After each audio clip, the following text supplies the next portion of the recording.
آموزش کار با نرم افزار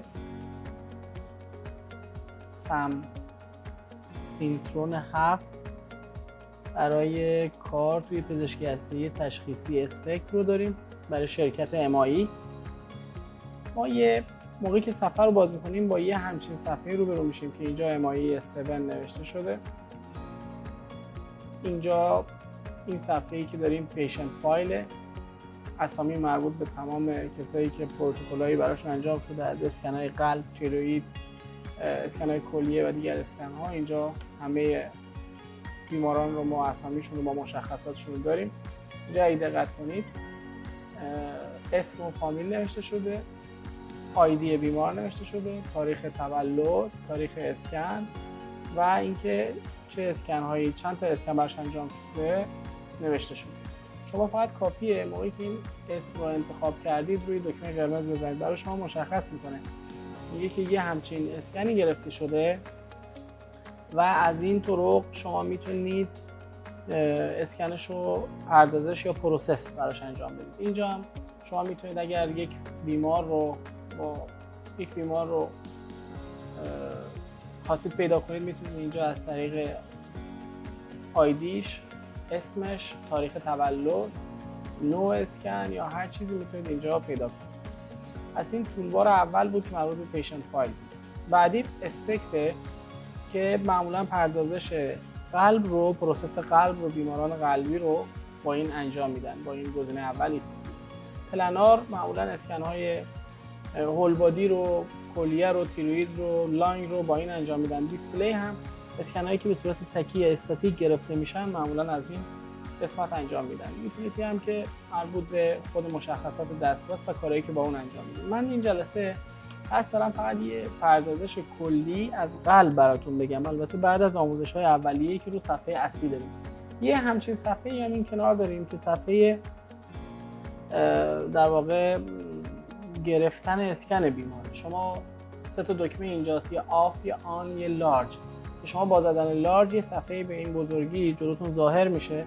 این صفحه‌ایه که شما اگه یه ماده رادیواکتیو زیر دتکتور داشته باشید، روی یک دتکتور بتونه ببینتش، دتکتش کنه و آشکار بشه براش، این صفحه به صورت این دونه ها ماده رادیواکتیو رو نشون میده که حالا من در ادامه آخر این توضیحی که میدم یه بار ماده رادیواکتیو رو زیر دتکتور میذارم که شما تو این صفحه ببینید. اینجا پایین رو اگه با دقت نگاه کنید میبینید که یه قسمت داره سرنگ پیشنت یا بیمار، اکوزیشن، پوزیشنه که ما بیشتر معمولا از این استفاده میکنیم و با نیو میتونیم با زدن نیو یک بیمار جدید رو اینجا ثبت کنیم و براش کارهای در ادامه براش انجام بدیم. شما اگه یک کد 1 ثبت کنید، بعد از این توصیفیه که برای اون مرکز یا اون سری که میخواید انجام بدید میاد براتون. تکست کامنت که شما میتونید هر چیزی رو انتخاب کنید، RAO، Right Lateral, Rest Gate، هر چیزی که بخواید میتونید برای لیبل اسکنتون انتخاب کنید. اگزامینیشن هم شما میتونید استرس یا رست رو انتخاب کنید، اگرم که استرس یا رست نیست میتونید که هیچ کدوم رو انتخاب نکنید. صفحه بعد صفحه مشخصات مربوط به بیماره، جنسیتش، قدش، وزنش، تاریخ تولدش و اینها. صفحات بعدی هم معمولا مشخصات معمولا اکوزیشن، تریتمنت، دایکام و استادیه که مربوط به بعد از تمام این کارهایی که انجام دادیم یه اوکی میزنیم و این بیمار دیگه ثبت شده و ما میتونیم در ادامه پروتکل مربوطه رو انتخاب کنیم و براش کار انجام بدیم. قسمت دیسپلی رو اگه نگاه کنید، ما با زدن یه دکمه اسمال این صفحه رو میبندیم، در واقع اینو بزنیم صفحه بسته میشه. حالا من یه بار دیگه بازش میکنم. این کالر اسکیله که شما میتونید رنگی که ماده رادیواکتیو داره رو اینجا انتخاب کنید که چه رنگی باشه. اینجا یه مشخصاتیه شما میتونید انتخاب کنید، میتونید تمام گروه‌هایی که میخواید رو رنگش رو تغییر بدید یا یه دونهش رو رنگش رو تغییر بدید. حالا من اینو میبندم. اینجا هم اگه نگاه کنید حالت اتومات همینجور تمام صفحه نشون میده. اگه ما ضرب در 4 رو انتخاب کنیم میبینید صفحه رو کوچیک‌تر نشون میده. حالا بعضیا اینجوری عادت دارن و میبینن، ولی من خودم معمولا با اتو این کارو انجام میدم. این قسمت اگه بالا رو نگاه کنید مشخصات مربوط به دتکتور و اون ماده رادیواکتیویه که الان براش تعریف شده اومد. تکنسیومه که 140 که 15% این پیکاش اینجاست، تکنسیوم 99. ویندویی که داره 100% الان دتکتور یه دونه بیشتر نداریم. زوم نامبرش 1، یعنی زوم خاصی زوم نداره اصلا. اورینتیشنش صفره که حالا من رو دستگاه اورینتیشن رو عملی بهتون نشون میدم در کلیپ های بعدی و فیلم های بعدی که دارم. اینجا هم اگر شما مدل رادیواکتیو رو زیر دتکتور بذارید میبینید که تمام اینها برای شما میاد. تعداد تصاویری که گرفته میشه، چقدر تایم تو اند یعنی چقدر زمان مونده به آخر اسکن، چقدر زمان رفته، توتال کانت یا میزان کانتی که جمع کرده، الان چقدر کانت داره جمع میکنه و چیزای دیگه. این قسمت پروتکل یا پارامتر یه ستاپ داره، یه اینترای داره یا انترای داره. شما با انتخاب این انترای میتونید برید و پروتکل رو انتخاب کنید. الان اگه شما اینجا رو دقت کنید، من پروتکل رو انتخاب کردم، میبی رست. موقع رست رو انتخاب کردم، مود اسکن اسپکته، یعنی دستگاه باید دور قلب بچرخه، یه چرخشی داشته باشه. اینجا تو جنرال یا عمومیت اسکن میگه ارگان کدش میوکارده، پیشنت اورینتش یعنی اورینتیشن مریض به صورت جوریه که سوپاین باید بخوابه، یعنی هر مریض قلبی که شما داشتید اگر خواستید با این پروتکل انجام بدید باید مریض سوپاین بخوابه، مریض رست، کیتی که براش استفاده میشه میبی تکنسیومه و توضیحات دیگه که اینجا میتونید زومش رو ببینید. زوم 400x400 اورینتیشن بیمار باید حتما صفر باشه، از کلیماتور LEHR استفاده میشه، لو انرژی های رزولوشن استفاده میشه. ایمیج پارامترهایی که داره اینجا 64x64 ماتریکسش، زمان هر پروجکشنی که گرفته میشه 25 ثانیه است و 32 پروجکشن گرفته میشه. اگر اینجا رو نگاه کنید میگه دوربین از منفی 45 شروع میکنه، استارت انجل از منفی 45 شروع میکنه، 180 درجه میچرخه و این چرخش هم ساعت گرده. بنابراین تمام مشخصات مربوط به این اسکن رو و نحوه قرارگیری بیمار و اینا رو گفته. حالا من یک دیگه انتخاب میکنم.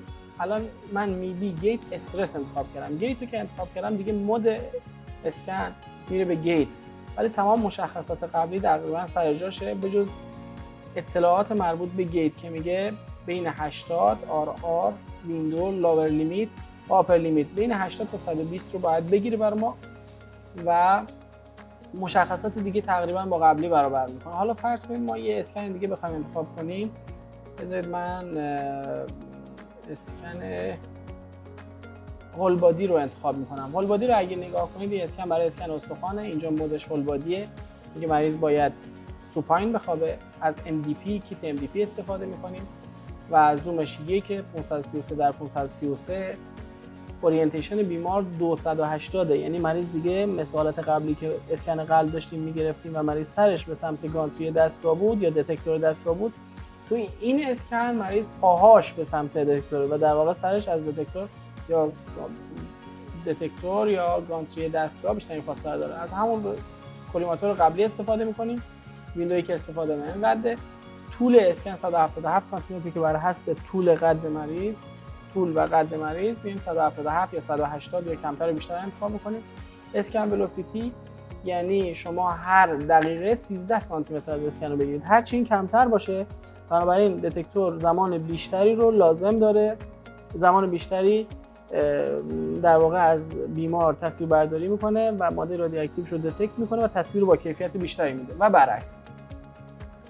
و حالا بقیه توضیحات من این صفحه رو میبندم. بعد از اینکه اینجا رو انتخاب کردیم ما یوز نکست میزنیم، پروتکل انتخاب میشه و میایم تو این صفحه و اون موقع میتونیم تو اکوزیشن استارت رو بزنیم و بعد از پوزیشن دی بیمار استارت رو بزنیم و این کار انجام بشه. حالا من بهتون تصویر اینجا رو، تصویر این صفحه رو نشون میدم که اگه ماده رادیواکتیو زیر دتکتور باشه چه تغییری میکنه.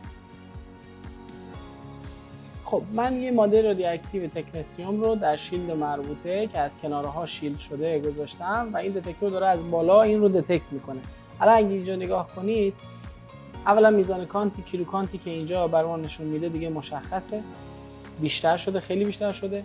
از طرف این ماده رادیواکتیوی که اینجا داره بر حسب اسکیل رنگی که داره به ما نشون میده اینجا خیلی بیشتر از این کناراست. ما با زدن این کلیر میتونیم کل صفحه رو پاک کنیم و دوباره از اول اون تصویربرداری رو انجام بدیم. این کلیر هم استفادهش اینه. اگه ما این رو بزنیم و این رو کم کنیم میبینیم که رنگ ها تغییر میکنه. در واقع رنگ ها تغییر میکنه. اگه من این کولد رو بزنم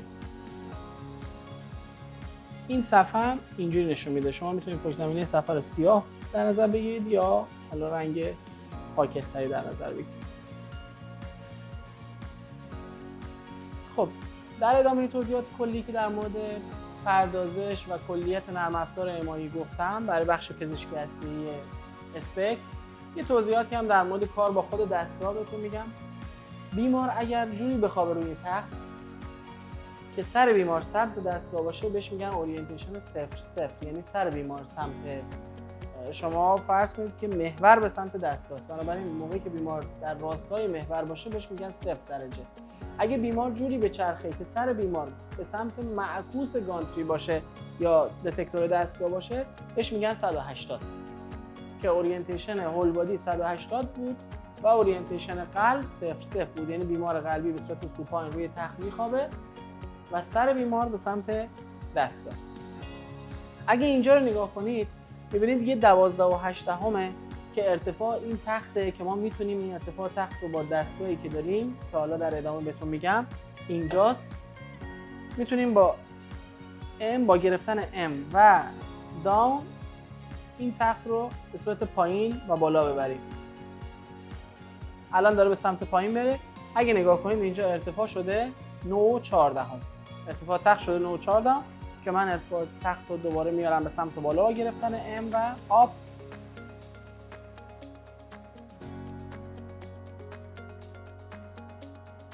خب 12.8 شده.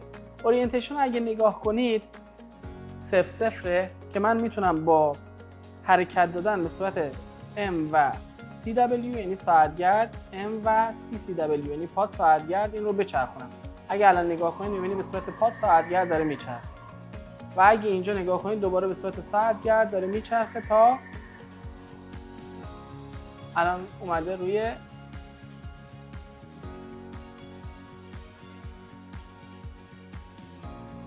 0-0. من اینو اینجا میذارم. اینجا به صورت مکانیکی هم روی دستگاه تعبیه شده. اینجا تراز دستگاه است که هد دستگاه همیشه باید تراز باشه. اینو اگه نگاه کنید آپ داون رو اگه دکمه رو بگیرم این دتکتور به تخت نزدیکتر یا به سمت بالاتر میره، به سمت بالاتر میره. اگه این رو بگیرم هم کار پاد ساعتگرد و ساعتگرد روتیشن رو انجام میده. در واقع من موقعی که میگیرم به سمت راست و به سمت عکس اون یعنی پاد ساعتگرد حرکت میکنه.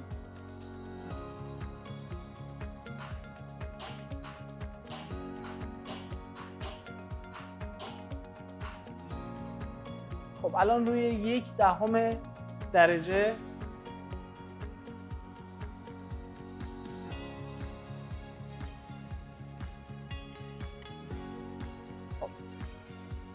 رو 0-0. این هم آموزش کلی. یه دکمه قرمز اینجا که شما این دکمه امرجنسی استاپ هست که اگه مشکلی برای دستگاه پیش بیاد یا مشکلی برای بیمار پیش بیاد میتونید با زدن این ضربه این دستگاه رو کلا متوقف کنید. دستگاه رو کلا میتونید متوقف کنید. یه دکمه دیگه هم روی این تخته که اگه شما بگیریدش تخت به شما این اجازه رو میده که حرکت کنید. حرکتش بدید و بتونید به سمت جلو یا عقب ببرید. ولی اگر این دکمه رو نگیرید این تخت حرکت نمیکنه.